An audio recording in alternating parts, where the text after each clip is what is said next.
Hola, hola chicos.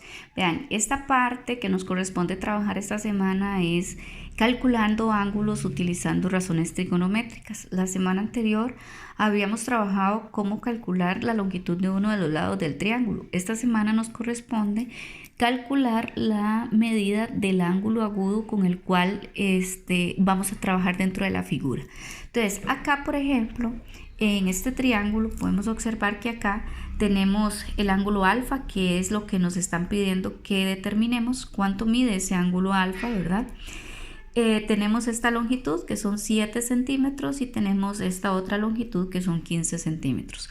Al igual que como les comentaba la semana anterior, para determinar la medida de un lado, es importante que ustedes se ubiquen con el ángulo, aunque no tengamos la medida, y determinen qué datos nos están dando en la figura. Entonces, por ejemplo, acá ustedes pueden observar que 15 centímetros, es el cateto que está en sentido contrario al ángulo, entonces es el que vamos a llamar cateto opuesto. Y que lo rotulen, no importa, rayen sus guías. Eso es cateto opuesto. Y este de aquí sería entonces el cateto adyacente. Entonces, una vez que ustedes hayan identificado esos dos lados, entonces ahora sí vamos a las razones trigonométricas a ver cuál de las razones es la que me involucra el cateto opuesto y el cateto adyacente. Ahí ustedes se van a dar cuenta que la razón tangente, ¿verdad? Que la razón tangente es cateto opuesto, sobre la longitud del cateto adyacente. Entonces, lo que vamos a hacer es sustituir esos datos dentro de la razón. Entonces, cateto opuesto. ¿Cuál era el cateto opuesto? Vengo a la figura y me doy cuenta que el cateto opuesto es 15, entonces me quedaría 15 sobre el cateto adyacente. Vengo a la figura a ver quién era el cateto adyacente y me doy cuenta que es 7.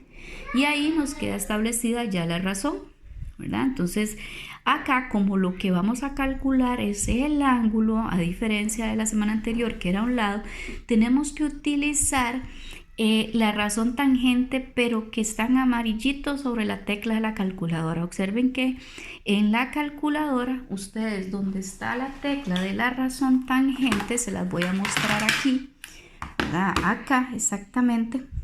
Observen que aquí está la razón tangente y en amarillito acá podemos observar que está tangente en amarillo a la -1. Eso significa tangente inversa. O sea, que es la razón, tanto la tangente como el coseno y el seno, que vamos a utilizar para determinar la medida de ángulos, Entonces, ese sen a la -1, cos a la -1 o tan a la -1, la utilizamos para determinar medidas de ángulos, Entonces, recordemos también que todo lo que está en amarillo en la calculadora, ustedes lo pueden sacar con la tecla Shift, ¿verdad? Entonces vamos a incluir esto dentro de la calculadora. Esto nos tiene que quedar de esta manera: tangente a la -1 de 15 sobre 7. Entonces, ¿qué van a hacer ustedes en la calculadora?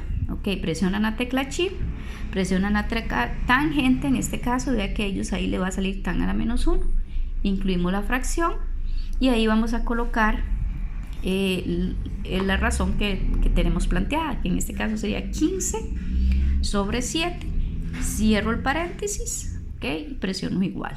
Ella ahí automáticamente me va a decir cuál es la medida de ese ángulo. Bueno, en este caso me está diciendo que la medida del ángulo alfa es de 64,98. Entonces eso significa que 64,98 grados es la medida del ángulo alfa, y eso sería lo que tenemos que calcular ahí.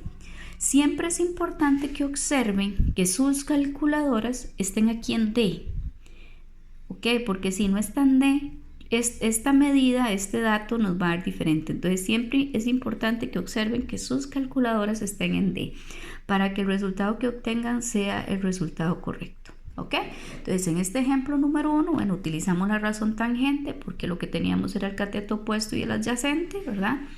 Y en ese caso, ese ángulo alfa dice que va a medir 64,98 grados.